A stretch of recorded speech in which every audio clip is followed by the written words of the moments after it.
আল্লাহ পাক বলছেন, হে আদম সন্তান, তুমি আমার ইবাদতের জন্য প্রস্তুত হও। আল্লাহ পাক বলছেন, আমার ইবাদত করলে তোমাকে দুটো জিনিস দেবো। প্রথম হচ্ছে তোমার হাত সচ্ছলতা দিয়ে ভরে দেবো, এবং 2 নম্বর, তোমার সমস্ত অভাবকে আমি দূর করে দেবো। এবং আল্লাহ পাকের ইবাদত করলে আল্লাহ পাক আল্লাহ পাকের সন্তুষ্টি পাওয়া যায়, এবং দুনিয়াতে শান্তি পাওয়া যায়, আখিরাতে কামিয়াব, দুনিয়াতে কামিয়াব। এবং এই সন্তুষ্টি BMW এবং যাদের যাদের বড় যাদের যাদের বিল্ডিং বালাখানা আছে, তবুও তারা যদি ইবাদত না করে, তাদের মধ্যে সন্তুষ্টি নেই।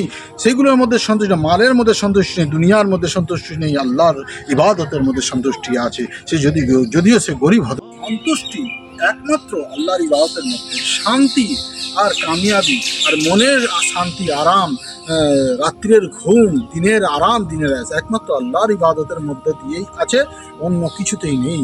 সে অশান্তিতে থাকবে যদি ইবাদত না থাকে তার মধ্যে। যার মধ্যে দিন আছে সেই কামিয়াব, যার মধ্যে দিন